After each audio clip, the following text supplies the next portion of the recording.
First 2 weeks of the NFL season and the last two spots of the National League wild card. Hello and welcome to AAI, the podcast about analytics in sports. The two A's stand for Andrew and Ari. Andrew is our data scientist in San Diego. Hey, Andrew. Hey, Phil. How are you doing? Doing well. And Ari is our global AI evangelist, for now anchored in Chicago. Hey, Ari. Hi, Phil. Hi, Andrew. Hi, everyone. So if we're to take a look at the most exciting aspect of the last week of the Major League Baseball regular season, it'd be those last two spots in the National League.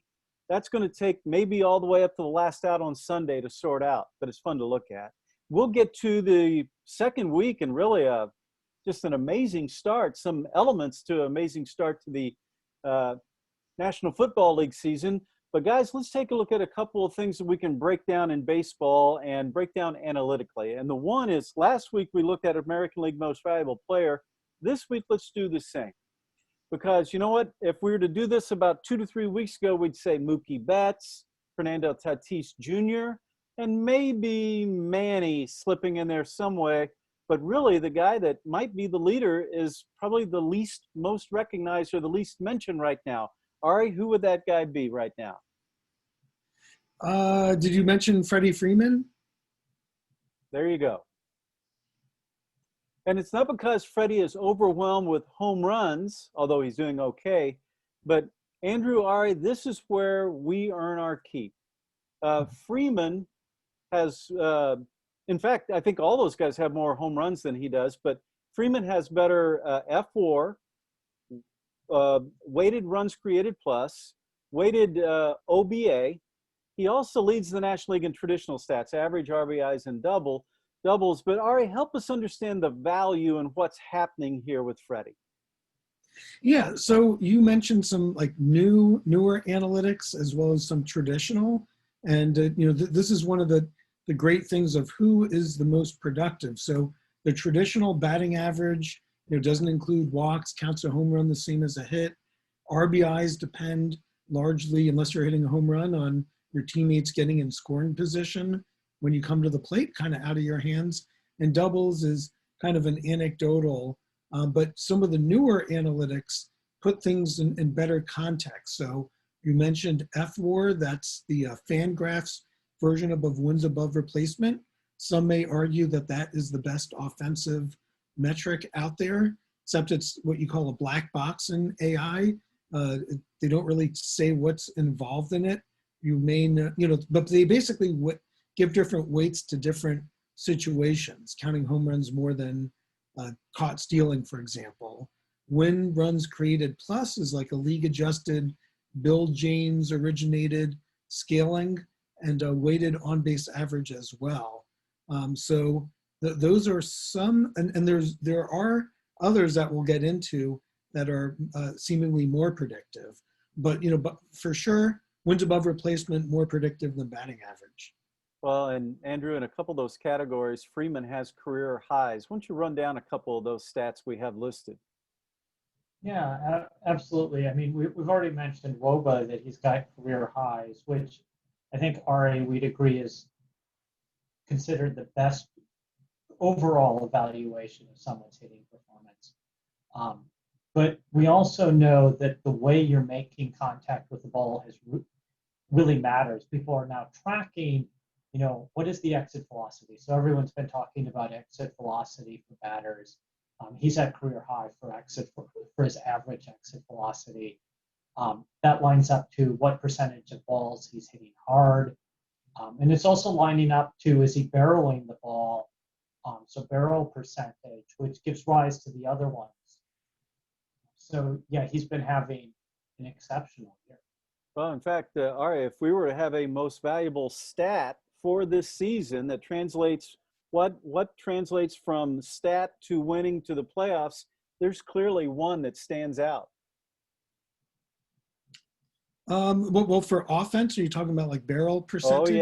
Oh yeah.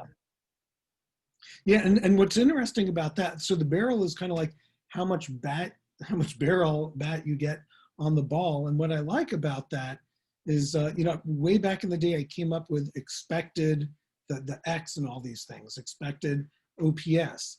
And what you do is you look at really how hard and what angle you hit the ball, and whether it was fielded or not is kind of independent. You could get lucky. Someone can make a diving catch. Unlucky for the batter, or lucky where just gets under his glove. But something that correlates year over year is more the barrel percentage. It's like playing blackjack.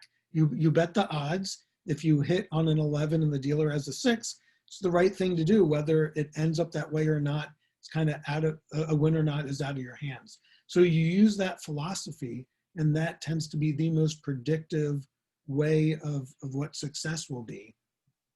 Well, and here's to that point. Barrel percentage, the top 13 teams in barrel percentage all going to play in October.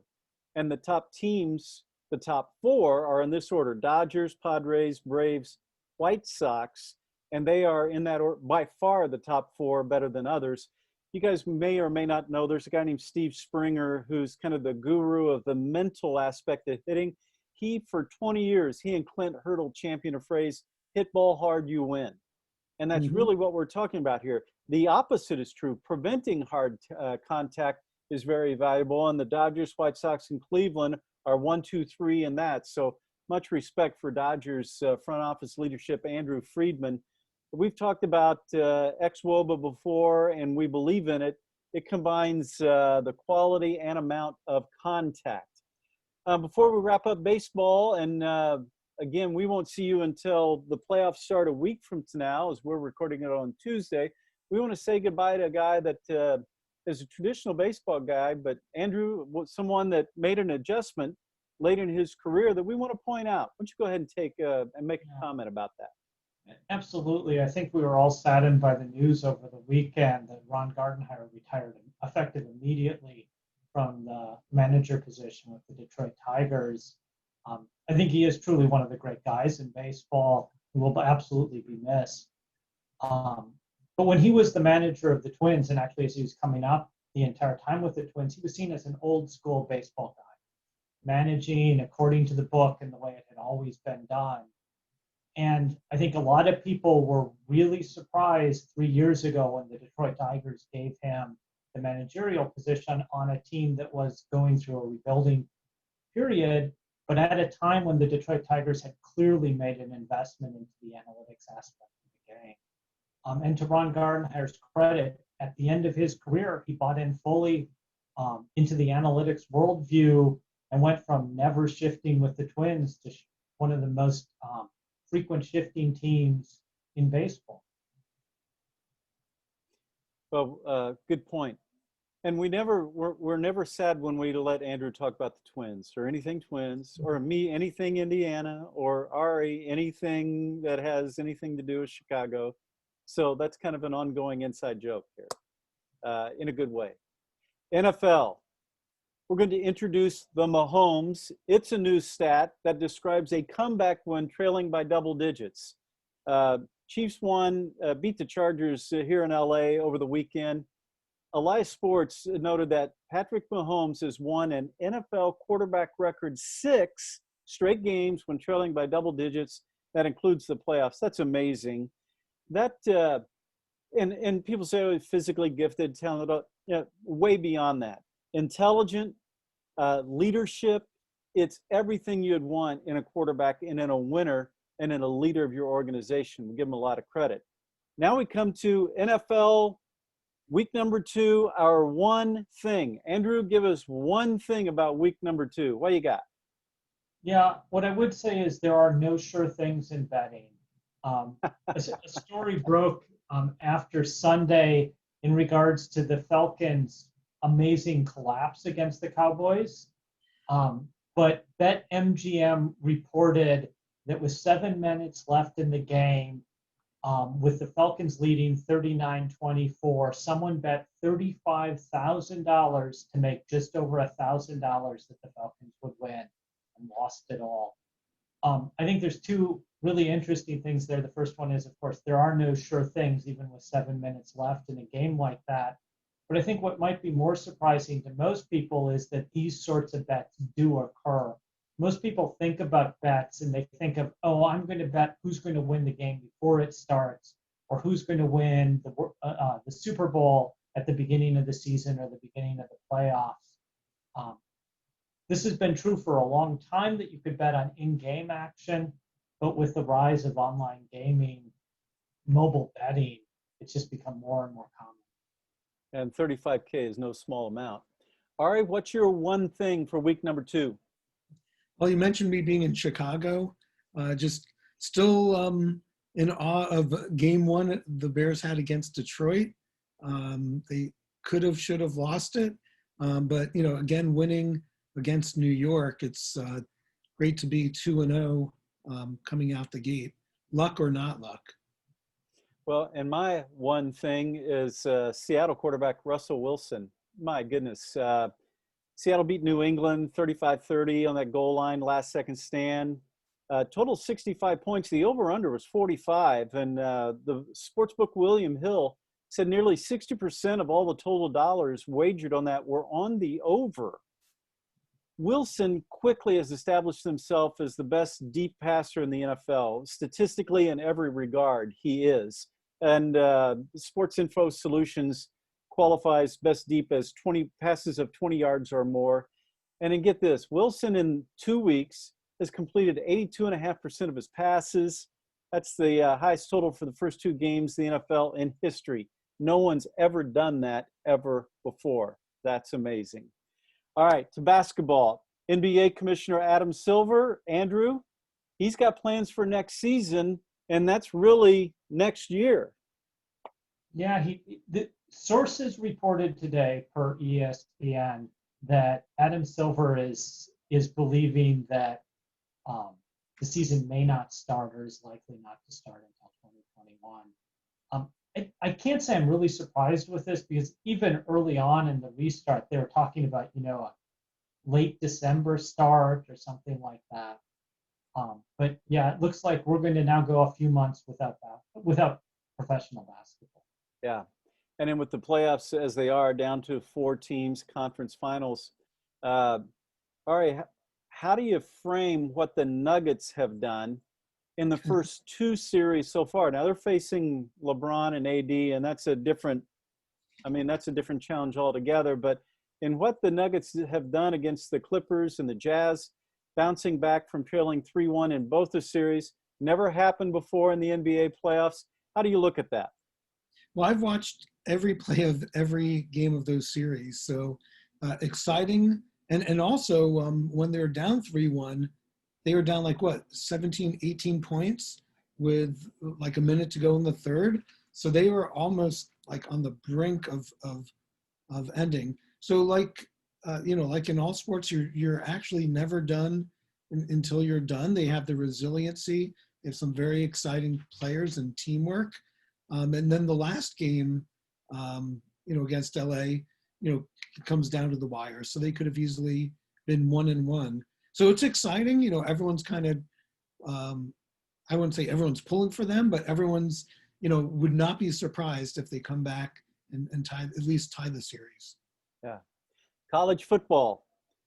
Andrew, our point of conversation here has nothing to do with the SEC, nothing to do with the Big 12 team and the virus, nothing to do with Big 10 teams and parents and players, but it's introducing, they're late to the party, the Pac-12, but in this story, University of Colorado signs a 5-year deal with Sportsbet. There's a lot to unravel right here. Yeah, this one, there's many things that surprised me about this. So sports betting is legal in Colorado. We've seen professional teams tying themselves up with sports betting organizations. But this is really the first that we've seen a Power 5 conference member tie themselves up. And this surprises me on a number of different aspects. The first aspect is, of course, that the NCAA of all of the sports organizations has been the most consistently vehement against sports gambling. And so I wonder what this means in terms of the NCAA power. Now, that being said, I think we've been seeing the Power 5 conferences have been more and more strongly pulling themselves away There were rumors at the beginning of this year that the Power Five conferences were going to abandon the NC2A. There were concerns over the college football season that they might do this. I do wonder if we aren't seeing the end of the NC2A as terms of a governing body for big-time college athletics. I do worry about what this means to the state of amateurism in college. We can argue about how much amateurism actually exists in big-time college sports, but I do wonder what happens with all of this. Well said. Let's talk about golf. U.S. Open, Bryson DeChambeau dominated. He is dominating also as the early adopter of things like using a force plate and analytics to redesign his body and his swing. He's way ahead of the pack, but guys, I suspect others will follow. Andrew, you go first. Yeah, absolutely. We've spoken about Bryson DeChambeau before on this podcast. I am a fan of his approach. He's a physicist. He takes physics and tries to apply it to his golf game. I absolutely love that. But I mean, Winged Foot is a tough course, right? The last time the U.S. Open was held there, the person who won with score over par. I think it was 5 or 6 strokes over par. For him to do what he did and just run away from the field on Sunday is just absolutely amazing. And honestly, I was surprised by him performing this well because Winged Foot, it really rewards driving accuracy, distance control, and so on. And DeChambeau hit less than half of the fairways. It just doesn't make sense to me what he was able to do. I mean, it's an amazing accomplishment. Yeah. Racing. Michael Jordan and Bubba Wallace team up to launch a NASCAR team. Ari, you're in Chicago. You know what that means. That's Nikes, Gatorade, and Hanes underwear for everybody, right? Why not? Yeah, I set my background is racing in honor of this partnership. Yeah, Michael, is a legend. Some people call him the GOAT, the greatest of all time. But yeah, he brings a lot to the community, and I think will be a good lift to himself, but then also to racing, and then some of the racial tensions in the country. I had the opportunity of meeting him many times when I worked with the Cubs.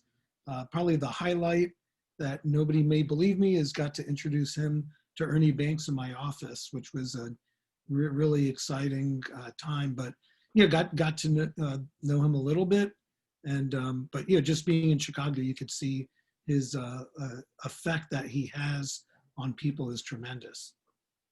And you know what? That the note about Michael meeting Ernie, that's a good way to close things out today. So we'll do that. Week number 2 of the NFL. Last week, the regular season Major League Baseball, and a groundbreaking new team in NASCAR. Well, that'll wrap it up for us. For Andrew and Ari, I'm Phil. Thanks for joining us on AAI, the podcast about analytics and sports. We'll see you next week.